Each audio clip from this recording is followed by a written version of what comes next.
ಹಚ್ಚೇವು ಕನ್ನಡದ ದೀಪ, ಕರುನಾಡ ದೀಪ ಸಿರಿನುಡಿಯ ದೀಪ, ಕರುನಾಡ ದೀಪ ಸಿರಿನುಡಿಯ ದೀಪ, ಹಚ್ಚೇವು ಕನ್ನಡದ ದೀಪ. ಅದನ್ನು ಕೊಡಿ ಉತ್ತಮವಾದ ಕೆಲಸ ಅಂತ ಹೇಳ್ತಾ ಇದ್ದಾರೆ. ಸುಮಾರು ಒಂದು 15,000ದಿಂದ 20,000 ಅಡಿ ಚದರಡಿ ಅವರಿಗೆ ಖಾಲಿ ಜಾಗ ಕೊಟ್ಟರೆ ಸುಮಾರು 2,50,000ರಿಂದ 2,80,000ವರೆಗೂ ಬಾಡಿಗೆ ಖಾಲಿ ಜಾಗ ಬಾಡಿಗೆ ಕೊಡ್ತಕ್ಕಂಥ ಕೆಲಸ ಆಗುತ್ತೆ.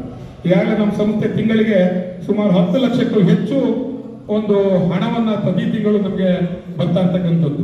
ಆ ಹೋಟೆಲ್ ಉದ್ಯಮಕ್ಕೆ ಮತ್ತೆ ಏನು ಕೆಳಗಡೆ ಕಟ್ಟಿರ್ತಕ್ಕಂಥ ಅಂಗಡಿಗಳಿರ್ಬೋದು, ಹಾಗೆ ಮೇಲ್ಗಡೆ ಒಂದು ಪಾರ್ಟಿ ಹಾಲ್ ಮಾಡಬೇಕು ಅಂತ 2 ಫ್ಲೋರ್ ಮಾಡಿದೀವಿ. ಅದೆಲ್ಲ ವೇ ಬ್ರಿಡ್ಜ್ ಮಾಡಿ ಪಕ್ಕದಲ್ಲಿ ಒಂದು ಸುಮಾರು 20 ಲಕ್ಷ ಕೊಟ್ಟು ವೇ ಬ್ರಿಡ್ಜ್ ಮಾಡಿದೀವಿ.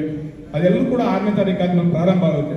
ಅದೆಲ್ಲ ಆದ್ಮೇಲೆ ಖಂಡಿತ ಈ ಸಂಸ್ಥೆ ಇವಾಗೇನು 10 ಲಕ್ಷ ಇದೆ, ಇನ್ನ ಕೆಲವೇ ದಿನಗಳಲ್ಲಿ ಸುಮಾರು 14ರಿಂದ 15 ಲಕ್ಷ ತಿಂಗಳಿಗೆ ಸಂಪಾದನೆ ಮಾಡ್ತಕ್ಕಂಥ ಕೆಲಸವನ್ನ ಈ ಸಂಸ್ಥೆ ಮಾಡಿ ಪ್ರಾಮಾಣಿಕವಾಗಿ ಆಡಳಿತ ಮಂಡಳಿ ಎಲ್ಲ ಸದಸ್ಯರು ಸೇರಿ ಮಾಡ್ತೀವಿ ಅಂತ ಈ ಸಂದರ್ಭದಲ್ಲಿ ಹೇಳ್ತಾ ಬಂಧುಗಳೇ, ಇಷ್ಟೆಲ್ಲ ನಿಮಗೆಲ್ಲ ಗೊತ್ತಿರಬೇಕು. ಜಾತ್ರೆಯಲ್ಲಿ ಕೂಡ ನಾವು ರಂಗನಾಥ ಸ್ವಾಮಿ ದನಗಳ ಜಾತ್ರೆ ಜನಗಳು ಬರ್ತಕ್ಕಂಥ ಸಂದರ್ಭದಲ್ಲಿ 3 ದಿವಸ ಊಟದ ವ್ಯವಸ್ಥೆಯನ್ನ ನಮ್ಮ ಆಡಳಿತ ಮಂಡಳಿಯವರೆಲ್ಲ ಹೇಳಿದ್ರು. ರಂಗನಾಥ ಸ್ವಾಮಿ ಜಾತ್ರೆಗೆ ಬರೀ ನೀರು ಹೊಡೆಯೋದು ಏನೋ ಈ ತರ ಆಗುತ್ತೆ, ಊಟ ಆಗ್ತಕ್ಕಂಥ ಕೆಲಸವನ್ನ 3 ದಿವಸ ಮಾಡಬೇಕು ಅಂತ ಹೇಳಿ ಎಲ್ಲ ಸದಸ್ಯರ ಒಂದು ಒಪ್ಪಿಗೆ ಮೇರೆಗೆ, ಸಲಹೆ ಮೇರೆಗೆ ನಾವು 3 ದಿನಗಳ ಕಾಲ ಸುಮಾರು 10,000ಕ್ಕೂ ಹೆಚ್ಚು ಜನಗಳಿಗೆ ಊಟವನ್ನ ಹಾಕ್ಸ್ತಕ್ಕಂಥ ಕೆಲಸವನ್ನ ನಮ್ಮ TFPC ಸಂಸ್ಥೆ ಮಾಡಿದೆ. ಅದರಲ್ಲಿ ಎಲ್ಲ ಸಿಬ್ಬಂದಿ ವರ್ಗದವರು, ಆಡಳಿತ ಮಂಡಳಿ ಎಲ್ಲ ಶ್ರಮ ಪಟ್ಟಿದ್ದಾರೆ. 3 ದಿವಸ ಎಲ್ಲ ಇಲ್ಲೇ ಇಟ್ಟುಕೊಂಡು ಕೆಲಸವನ್ನ ಮಾಡಿ ಮಧ್ಯಾಹ್ನದ ಊಟದ ವ್ಯವಸ್ಥೆಯನ್ನ ಕೂಡ ಮಾಡಿದ್ರು. ಈ ಸಂದರ್ಭದಲ್ಲಿ ಅವರೆಲ್ಲರೂ ಕೂಡ ನಾನು ಧನ್ಯವಾದಗಳನ್ನ ಹೇಳೋದಕ್ಕೆ, ಯಾಕೆಂದ್ರೆ ನನ್ನ ಜೊತೆಯಲ್ಲಿ ಅವರೆಲ್ಲರೂ ಕೂಡ ಇದ್ದು ಶ್ರಮಪಟ್ಟು ಅದರ ವ್ಯವಸ್ಥೆಯನ್ನ ಮಾಡಿದ್ರು. ಅವರೆಲ್ಲರೂ ಕೂಡ ಈ ಸಂದರ್ಭದಲ್ಲಿ ನಾನು ಧನ್ಯವಾದಗಳನ್ನ ಹೇಳೋದಕ್ಕೆ ಇಷ್ಟಪಡ್ತೀನಿ. ಹಾಗೆ ನಾನು ಅಧ್ಯಕ್ಷನಾಗಿ ಕಳೆದ 1.25 ವರ್ಷದಿಂದ ಉತ್ತಮವಾಗಿ ಕಾರ್ಯನಿರ್ವಹಿಸೋದಿಕ್ಕೆ ಆಡಳಿತ ಮಂಡಳಿಯವರು ಇರ್ಬೋದು, ಹಾಗೆ ಸಿಬ್ಬಂದಿ ವರ್ಗದವರು ಇರ್ಬೋದು, ಅವರೆಲ್ಲರೂ ಕೂಡ ನನಗೆ ಒಂದು ಉತ್ತಮವಾದ ಸಹಕಾರ ಕೊಟ್ಟಿದ್ದಾರೆ. ಇಷ್ಟು ಮಟ್ಟಕ್ಕೆ ಈ ಸಂಸ್ಥೆಯನ್ನ ಅಟ್ಲೀಸ್ಟ್ ಒಂದು ಉತ್ತಮವಾಗಿ, ಅಷ್ಟೊಂದು ಜಾಸ್ತಿ ಆದಾಗ ಒಂದು ಉತ್ತಮವಾಗಿ ನಡೆಸೋದಕ್ಕೆ ಪ್ರತಿಯೊಬ್ಬರು ಕೂಡ ಇಲ್ಲಿ ಆಡಳಿತ ಮಂಡಳಿ ಕೂತಿರ್ತಕ್ಕಂಥ ಪ್ರತಿಯೊಬ್ಬರು ಕೂಡ ಸಹಕಾರ ಕೊಟ್ಟಿದ್ದಾರೆ. ಆ ಒಂದು ಸಹಕಾರ ಸಂಸ್ಥೆಯಲ್ಲಿ ಆಡಳಿತ ಮಂಡಳಿ ಸರಿಯಾಗಿದ್ರೆ ಮಾತ್ರ ಕೆಲಸವನ್ನ ಮಾಡೋದಕ್ಕೆ ಉತ್ತಮವಾಗಿ ಕೆಲಸ ಮಾಡೋದಕ್ಕಾಗುತ್ತೆ. ಯಾರಾದ್ರೂ ಒಬ್ರು ಕೂಡ ಏನಾದ್ರೂ ಒಂದು ಸ್ವಲ್ಪ ಅದು ಇದು ಅಂತ ಮನಸ್ತಾಪಗಳಿದ್ರೆ ಖಂಡಿತ ಕೆಲಸ ಮಾಡೋದಕ್ಕಾಗಲ್ಲ. ಇಲ್ಲಿ ಕೂತಿರ್ತಕ್ಕಂಥ 14 ಜನರು ಕೂಡ ನನ್ನ ಜೊತೆಲಿ ಯಾವಾಗಲೂ ಸಹಕಾರಿಯಾಗಿದ್ದಾರೆ. ವಿಶೇಷವಾಗಿ ನಾನು ಈ ಸಂದರ್ಭದಲ್ಲಿ ಸೋಮಣ್ಣವರು, ಯಾಕೆಂದ್ರೆ ಅವರು ಕಳೆದ 20 ವರ್ಷಗಳಿಂದ ಈ 20-25 ವರ್ಷಗಳಿಂದ ಸಂಸ್ಥೆಯಲ್ಲಿ ಕೆಲಸ ಮಾಡಿರ್ತಕ್ಕಂಥವ್ರು. ಅವ್ರ ಮಾರ್ಗದರ್ಶನ, ತಮ್ಮಾಜಣ್ಣವ್ರ ಮಾರ್ಗದರ್ಶನ, ಅವರಿಬ್ಬರ ಮಾರ್ಗದರ್ಶನದಂತೆ ಖಂಡಿತ ಉತ್ತಮವಾದ ಕೆಲಸ ಮಾಡಿದ್ವಿ. ಇನ್ನು ಮುಂದೆನೂ ಕೂಡ ನಾವು ಉತ್ತಮವಾದ ಕೆಲಸವನ್ನು ಮಾಡ್ತೀವಿ. ಬಂಧುಗಳ ನಿಮ್ಮ ಸಹಕಾರ ಹೀಗೆ ಇರಲಿ. ಏನಾದರೂ ಸಲಹೆಗಳಿದ್ರೆ ಖಂಡಿತ ನಿಮ್ಮ ಸಲಹೆಗಳನ್ನ ನಾವು ಸಕಾರಾತ್ಮಕವಾಗಿ ಸ್ವೀಕರಿಸಿ ಮುಂದೆನೂ ಕೂಡ ಉತ್ತಮವಾದ ಕೆಲಸವನ್ನ ಮಾಡ್ತೀವಿ ಅಂತ ಈ ಸಂದರ್ಭದಲ್ಲಿ ಹೇಳ್ತಾ, ಇಷ್ಟು ಮಾತಾಡಲಿಕ್ಕೆ ಅವಕಾಶ ಮಾಡಿಕೊಟ್ಟಂತ ನಿಮ್ಮೆಲ್ಲರಿಗೂ ಕೂಡ ನಮಸ್ಕಾರ ಮಾಡುತ್ತಾ ಧನ್ಯವಾದಗಳನ್ನು ಹೇಳ್ತೇನೆ.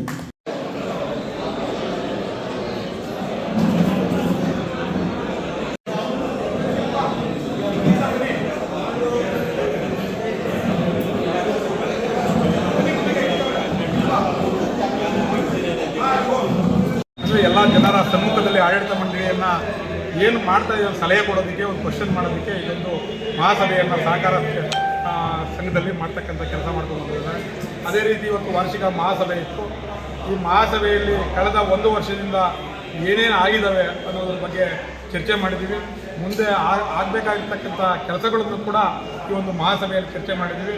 ಸಂಘದ ಸದಸ್ಯರುಗಳು ಏನೇನು ಸಲಹೆ ಕೊಡ್ತಾರೋ ಹಿಂದಿನದನ್ನು ಕೂಡ ಅದು ಸಲಹೆಯನ್ನು ಸ್ವೀಕಾರ ಮಾಡಿ ಅವರ ಸದಸ್ಯರ ಸಲಹೆಯ ತಕ್ಕಂತೆ ಕೆಲಸವನ್ನು ನಾವು ಎಲ್ಲರೂ ಕೂಡ ಮಾಡ್ಕೊಂಡ್ಬಂದಿದ್ದೀವಿ. ಆಡಳಿತ ಮಂಡಳಿಯವರು, ಸಿಬ್ಬಂದಿ ವರ್ಗದವರು ಮುಂದೆನೂ ಕೂಡ ಇವತ್ತೇನು ಸಲಹೆ ಕೊಟ್ಟಿದ್ದಾರೆ ಅವನ್ನೆಲ್ಲ ಸ್ವೀಕಾರ ಮಾಡಿ ಮುಂದೆನೂ ಕೂಡ ಪ್ರಾಮಾಣಿಕವಾಗಿ ಉತ್ತಮವಾದ ಕೆಲಸವನ್ನು ಮಾಡ್ತಕ್ಕಂಥ ಕೆಲಸವನ್ನು ನಾವೆಲ್ಲರೂ ಆಡಳಿತ ಮಂಡಳಿ ಮತ್ತು ಸಿಬ್ಬಂದಿ ವರ್ಗದವರು ಏನಿದ್ದೀವಿ ಎಲ್ಲರೂ ಸೇರಿ ಪ್ರಾಮಾಣಿಕವಾಗಿ ಕೆಲಸ ಮಾಡ್ತೀವಿ. 6ನೇ ತಾರೀಕು ನೀವು ಅಧ್ಯಕ್ಷರಾದ ಮೇಲೆ ಏನು ಡೆವಲಪ್ಮೆಂಟ್ ಮಾಡಿದ್ದೀರಿ ಸರ್? ನಾನು ಅಧ್ಯಕ್ಷ ಆಗಿದ್ದೀನಿ ಅಷ್ಟೇ. ಬಟ್ ಎಲ್ಲ ಆಡಳಿತ ಮಂಡಳಿ 14 ಜನ ಸದಸ್ಯರ ಬೆಂಬಲ ಇಲ್ಲದೆ ಒಬ್ಬ ಅಧ್ಯಕ್ಷ ಆಗಿ ಮಾಡೋದಕ್ಕೆ ಏನೂ ಸಾಧ್ಯ ಆಗಲ್ಲ.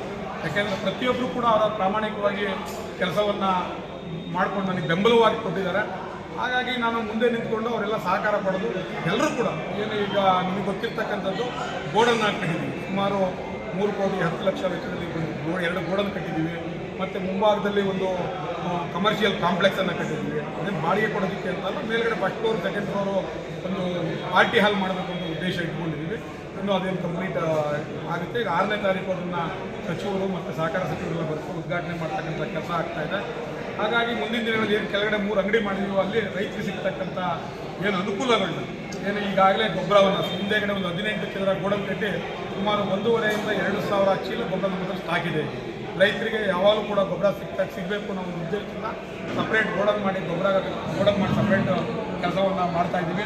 ಇವಾಗಲೂ ಕೂಡ ಒಂದು 2,000 ಮೂಟೆ DAP ಇರ್ಬೋದು, ಯೂರಿಯಾ ಇರ್ಬೋದು, 20 ಇರ್ಬೋದು ಗೊಬ್ಬರ ಸ್ಟಾಕ್ ಇದೆ. ಅದನ್ನು ಅನುಕೂಲ ರೈತರು ಪಡ್ಕೊಳ್ಬೇಕು, ತಾಲೂಕಿನ ರೈತರು ಪಡ್ಕೊಳ್ಬೇಕು ಅಂತ ಈ ಸಂದರ್ಭದಲ್ಲಿ ನಾನು ಕೇಳ್ಕೊಳ್ತೀನಿ. ಕಚೇರಿ ಏನಾರು ಇಲ್ಲಿಗೆ ಬರುತ್ತದ? ಕಚೇರಿ ಇಲ್ಲ ಸರ್, ಕಚೇರಿ ಅಲ್ಲೇ ಇರ್ತದೆ. ಇಲ್ಲೇನು ಗೋಡನ್ ಒಂದು ಬಾಡಿಗೆ ಕೊಟ್ಟಿದ್ದೀವಿ. KSFCಗೆ 82,800 ರೂಪಾಯಿ ಬಾಡಿಗೆ ಒಂದು ಗೋಡನ್ ಕೊಟ್ಟಿದ್ದೀವಿ. ಒಂದು ಹೋಲ್ಸೇಲ್ ನಾವು ಅಲ್ಲಿ 73,000 ರೂಪಾಯಿ ಬಾಡಿಗೆ ಕಟ್ತಾ ಇದ್ವಿ. ಅದನ್ನು ಇಲ್ಲಿಗೆ ನಾವು ಶಿಫ್ಟ್ ಮಾಡ್ಕೊಂಡು ಸ್ವಂತ ಬಿಲ್ಡಿಂಗಿಗೆ ಶಿಫ್ಟ್ ಮಾಡ್ಕೊಂಡಿದ್ದೀವಿ. ಇಲ್ಲಿ 3 ಅಂಗಡಿ ಕಟ್ಟಿದ್ದೀವಿ. ಅಲ್ಲಿ ನಾವು ರೈತರಿಗೆ ಸಿಗ್ತಕ್ಕಂಥ ಪಂಪು ಮೋಟ್ರ್ ಇರ್ಬೋದು, ಪೈಪ್ ಇರ್ಬೋದು, ಕೇಬಲ್ ಇರ್ಬೋದು, ಆರೆ ಇರ್ಬೋದು, ಗುದ್ಲಿ ಇರ್ಬೋದು, ಅದನ್ನು ಮಾರಾಟ ಮಾಡ್ತಕ್ಕಂಥ ಕೆಲಸ ಮಾಡ್ತಾಯಿದ್ದೀವಿ. ಹಾಗೆ ಇನ್ನೊಂದು ಯೋಜನೆ ಕೂಡ ಹಾಕ್ಕೊಂಡಿದ್ದೀವಿ. ಡೈಲಿ ರಾಗಿ ಖರೀದಿ ಮಾಡಬೇಕು ಅಂತ ನಾವು ಪ್ರತಿ ದಿವಸ ಏನು ರಾಗಿಯನ್ನು ಖರೀದಿ ಮಾಡಬೇಕು. ಹಾಗೆ ಕ್ಯಾಂಪು ಅನ್ನುವ ಒಂದು ಸಂಸ್ಥೆ ನಮ್ಮಲ್ಲಿ ಜಾಯಿಂಟ್ ವೆಂಚರ್ ಮಾಡಿ ಅಡಿಕೆ ಇಲ್ಲಿ ಮಾಗಡಿ ತಾಲೂಕಿನಲ್ಲಿ ಹೆಚ್ಚು ಅಡಿಕೆ ಬೆಳೀತಾರೆ, ಮಾರಾಟಗಾರರಿದ್ದಾರೆ. ಆದ್ದರಿಂದ ನೀವು ನಮ್ಮ ಜೊತೆ ಜಾಯಿಂಟ್ ವೆಂಚರ್ ಮಾಡಿಕೊಂಡು ಅವ್ರು ಯಾವುದೇ ಕಮಿಷನ್ ಬೇಸಿಸ್ ಮೇಲೆ ಅವರು ಒಬ್ರು ಇರ್ತಾರೆ, ನಮ್ಮಲ್ಲಿ ಒಬ್ರು ಇರ್ತಾರೆ. ಅವರು ನಾವು ಬಿಲ್ ಹಾಕ್ಕೊಡೋದಷ್ಟೇ, ಅವರು ಅದನ್ನು ಏನು ಅಡಿಕೆನ ಅದು ಏನು ಹೇಳ್ತಾರೆ ಅದಕ್ಕೆ ಕ್ವಾಲಿಟಿ ಎಲ್ಲ ಚೆಕ್ ಮಾಡಿ ಅವರು ತೂಕ ಎಲ್ಲ ನೋಡಿಕೊಂಡು ಬಿಲ್ ಇದು ಮಾಡ್ಕೊಂಡು ಕೆಲಸ ಮಾಡ್ತೀವಿ ಅಂತ ಹೇಳಿದ್ದಾರೆ. ಅದು ಕೂಡ ಮಾತುಕತೆ ಹಂತದಲ್ಲಿದೆ. ಮುಂದಿನ ದಿನಗಳಲ್ಲಿ ಅಡಿಕೆದು ಕೂಡ ನಾವು ಕ್ಯಾಂಪೋ ಜೊತೆ ಸೇರಿ ಅಡಿಕೆ ಖರೀದಿ ಕೂಡ ಮಾಡ್ತಕ್ಕಂಥ ಕೆಲಸವನ್ನು ಮಾಡ್ತೀವಿ. ಅಂದರೆ ನಿಮ್ಮ ಅದ್ರ ಬಗ್ಗೆನೂ ಚಿಂತನೆ ಮಾಡ್ತಾ ಇದ್ದೀವಿ. ಅದ್ರ ಬಗ್ಗೆ ಚಿಂತನೆ ಮಾಡ್ತಾ ಇದ್ದೀವಿ. ಕಳೆದ ಬಾರಿ ಕೂಡ ಖಂಡಿತ ಅದ್ರ ಬಗ್ಗೆನೂ ಇನ್ನೂ ಜಾಗ ಇದೆ ಖಂಡಿತ. ಯಾಕೆಂದರೆ ಈಗ ನಮಗೆ ಫಸ್ಟ್ ಫ್ಲೋರಲ್ಲಿ ಮೇಲ್ಗಡೆ ಕೋಚಿಂಗ್ ಸೆಂಟರ್ ಮಾಡಬೇಕು ಅಂತ ಅಂದ್ಕೊಂಡು ಫಸ್ಟ್ ಫ್ಲೋರ್ಗೆ ಯಾರೂ ಜಾಗ ಬರ್ತಾ ಇಲ್ಲ. ಈಗ ಫಸ್ಟ್ ಫ್ಲೋರ್ ಒಂದು ಸುಮಾರು 30-60 ಅಡಿ ಜಾಗ ಖಾಲಿ ಇದೆ, ಈಗ ಯಾರೂ ಬರ್ತಾ ಇಲ್ಲ. ಹಾಗಾಗಿ ಅದನ್ನು ಪಾರ್ಟಿ ಹಾಲ್ ಮಾಡಬೇಕು ಅಂತ ಒಂದು ಯೋಚನೆ ಮಾಡಿದ್ದೀವಿ ಈಗ. ಯಾಕೆಂದರೆ ಫಸ್ಟ್ ಫ್ಲೋರ್ ಮತ್ತು ಸೆಕೆಂಡ್ ಫ್ಲೋರ್ ಪಾರ್ಟಿ ಹಾಲ್ ಮಾಡಬೇಕು. ಕೋಚಿಂಗ್ ಸೆಂಟರ್ ಸಪ್ರೇಟ್ ಬಿಲ್ಡಿಂಗ್ ಕಟ್ತೀವಿ. ನಮ್ಮ ಜಾಗ ಇದೆ, ಇನ್ನೂ ಬಿಲ್ಡಿಂಗ್ ಕಟ್ತಕ್ಕಂಥ ಕೆಲಸ ಇನ್ನು. ಯಾಕೆಂದ್ರೆ ನಾವು ಹಣ ಕೂಡ ಇದೆ. ಇಷ್ಟೆಲ್ಲ ಕೆಲಸ ಮಾಡಿದ್ರೂ ಕೂಡ ನಮಗೆ ಇನ್ನೂ 1 ಕೋಟಿ ಡಿಪಾಸಿಟ್ ಇದೆ. ನಮಗೆ ಸುಮಾರು 18 ಲಕ್ಷಕ್ಕಿಂತ ಹೆಚ್ಚು ಬಡ್ಡಿ ಹಣ ನಮ್ಮ ಸಂಸ್ಥೆಗೆ ಬರ್ತಾ ಇದೆ. ಏನು ನಾರಾಯಣ ಸರ್ ಕಾರ್ಯದರ್ಶಿಗಳಿಂದ ವರ್ಷಕ್ಕೆ ನಮ್ಮ ಡಿಪಾಸಿಟ್ ಇವತ್ತು ಕೂಡ ಇಷ್ಟೆಲ್ಲ ಕೆಲಸ ಮಾಡಿದ್ರು ಕೂಡ ಇನ್ನೂ 1 ಕೋಟಿ ಹಣವನ್ನು BDCC ಬ್ಯಾಂಕಲ್ಲಿ ಡಿಪಾಸಿಟ್ ಇಟ್ಟಿದ್ದೀವಿ. ಆ ಠೇವಣಿಯನ್ನು ವಾಪಸ್ ತೊಗೊಂಡಿಲ್ಲ ನಾವು. ಯಾಕೆಂದರೆ ಆ ಸಂಸ್ಥೆಯಲ್ಲಿ ಉಳಿಸ್ತಕ್ಕಂಥ ಕೆಲಸವನ್ನು ಮಾಡಿದ್ವಿ. ಮುಂದಿನ ದಿನಗಳಲ್ಲಿ ಖಂಡಿತ ಇನ್ನೂ ಉತ್ತಮವಾದ ಕೆಲಸವನ್ನು ಖಂಡಿತ ಮಾಡ್ತೀವಿ ಅಂತ ಸಂದರ್ಭದಲ್ಲಿ ನಾನು ಹೇಳ್ತೀನಿ. ನಮ್ಮ ಲಾಭ ಎಷ್ಟಿದೆ ಈ ವರ್ಷ? ಕಳೆದ ಬಾರಿ 26 ಲಕ್ಷ ಸರ್. ಕಳೆದ ಬಾರಿ 26 ಲಕ್ಷ ಲಾಭ ಇತ್ತು. ಕಳೆದ ಬಾರಿ ವಾರ್ಷಿಕ ಸಭೆಯಲ್ಲಿ ನಾನು ಹೇಳಿದ್ದೆ, ಮುಂದಿನ ವಾರ್ಷಿಕ ಸಭೆಯಲ್ಲಿ ಈ ಲಾಭವನ್ನು ದುಪ್ಪಟ್ಟು ಮಾಡ್ತೀವಿ ಅಂತ ಹೇಳಿದ್ದೆ. ಈ ಸರಿ 54 ಲಕ್ಷ ಲಾಭವನ್ನು ಈ ಸಂಸ್ಥೆ ಗಳಿಸಿದೆ. ಎಲ್ಲರ ಆಡಳಿತ ಮಂಡಳಿ ಮತ್ತು ಸಿಬ್ಬಂದಿ ವರ್ಗದ ಶ್ರಮದಿಂದ 54 ಲಕ್ಷ ಲಾಭ ಗಳಿಸಿದೆ.